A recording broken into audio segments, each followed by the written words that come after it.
So, Dr. Peterson, you mentioned these ideas of responsibility, of virtue, of respect. You've, I think, detailed what you think students shouldn't do in these examples of like protests and these examples of certain types of activist tactics.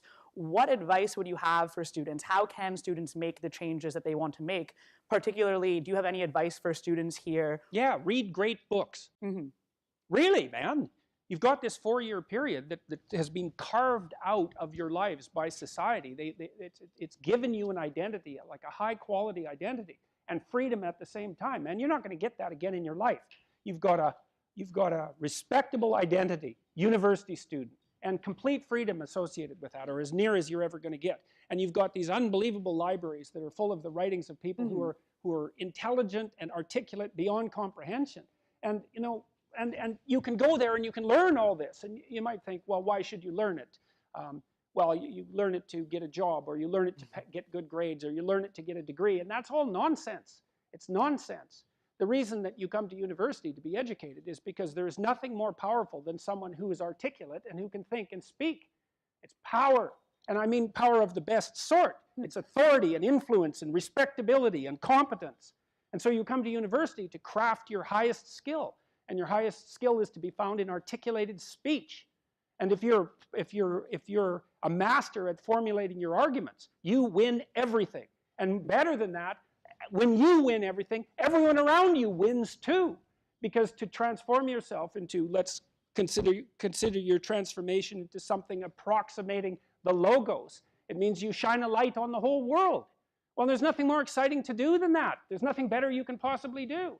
And to think that you're coming to university to be, you know, trained to have a job, it's like, great, that's a hell of a lot better than being unemployed and covered with Cheeto dust while you're snacking away in front of your video game in the basement.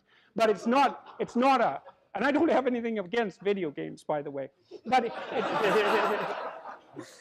but it's hardly a triumphant call to being in the world, and that's what university should be calling forth. It's like, God, you people, you know, I know what Harvard students are like. I taught here for 5 years. You people are spectacular. You're spectacular.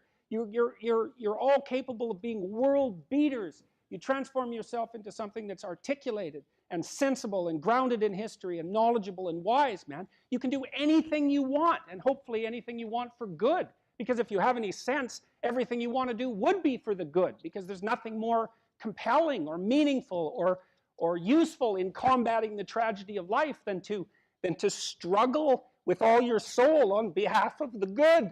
And the universities have forgotten that. It's why everyone's bailing out of the humanities, and they should. The humanities are corrupt. And they're corrupt because they're not telling students this. It's so bloody obvious. It's like, learn to think, learn to speak, learn to read. It makes you a superpower, an individual superpower. You have and I don't understand why that isn't just told to students. It's not that hard to understand, and everyone wants to hear it. It's like, really, I could do that? I could do that? It's like, yeah, really, you could do that. And the whole society around you has labored for really thousands of years to provide every single one of you with this spectacular opportunity that you have while you're undergraduates and graduate students here, man. Everyone's just praying that you would come here and manifest everything that you could manifest.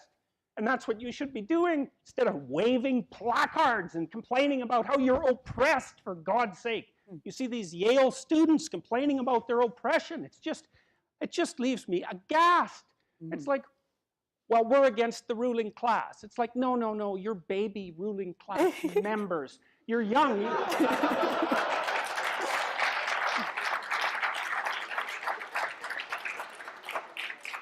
The only reason you're not rich is because you're young. You know, that's the best. Really, if you look at the 1% even, the dreaded 1%, you know, most of those people are old. Why? Well, when you progress through life, if you're reasonably successful, you trade in your promising youth for your wealthy old age, but you're still bloody old. Would you trade it? Would you trade your youth for that? Like, if you factor age out of the economic equation, things look a lot different. Well, of course older people have more money. If they have any sense, they've been collecting it for their whole life. Is that somehow unfair? It's not unfair unless you want to be poverty-stricken when you're 70. And you don't want to be poverty-stricken when you're 70. So I just don't understand what's happened to the universities. I can't believe that you're not told when you come the first day, look, man, you're here on a heroic mission.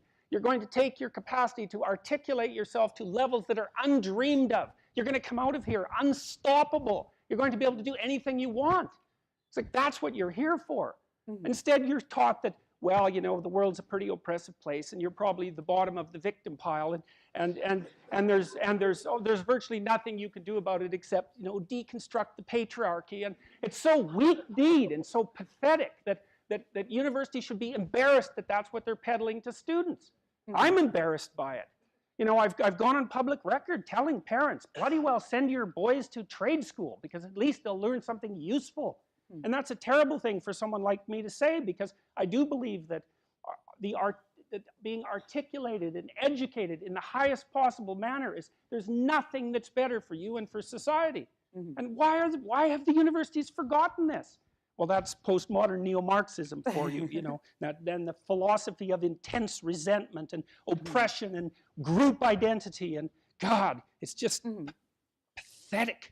Dr. Peterson, I think a lot of students here would agree with you that one of the main purposes of education at college, particularly at Harvard, is to develop their sense of articulation, their ability to read, their ability to critically think.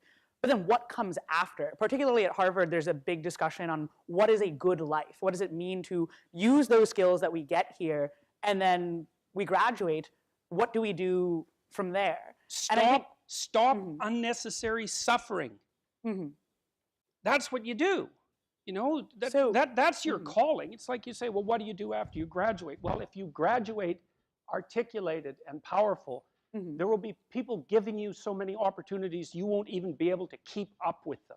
You know, and I've worked with very, very competent people in many different domains in my life, hyper-competent people.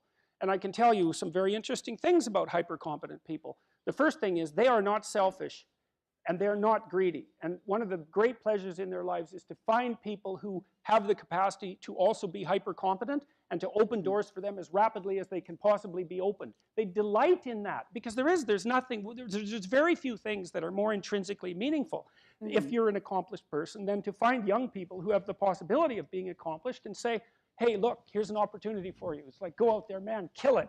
And then they go out there and kill it, and you think, right on, man. Here's another opportunity. Why don't you go out there and nail that, too?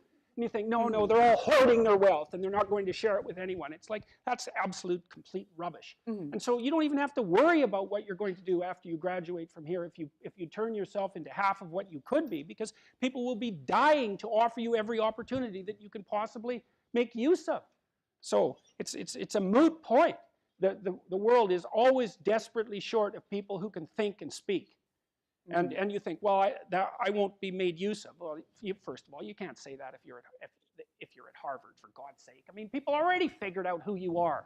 They've already figured it out, and they're offering you the world on a gold platter. They take it. It's yours. Take it. It's like, great, man. Put yourself together and deserve it. That would be great. And that's what everyone wants. It's what your parents want. It's also what you want. You know it. It's what you want. It's what women want from men. It's what men want from women. It's like for you to be who you could be. And the highest faculty of the human being is articulated speech. It's the divine faculty. And there is nothing more powerful than that. There's nothing that's even in the same league. And so if you don't have faith in that, then your priorities are misplaced. And I can't even understand why you wouldn't have faith in that being, say, Harvard students, because look where it's got you already. You know, you're already sitting on top of the world.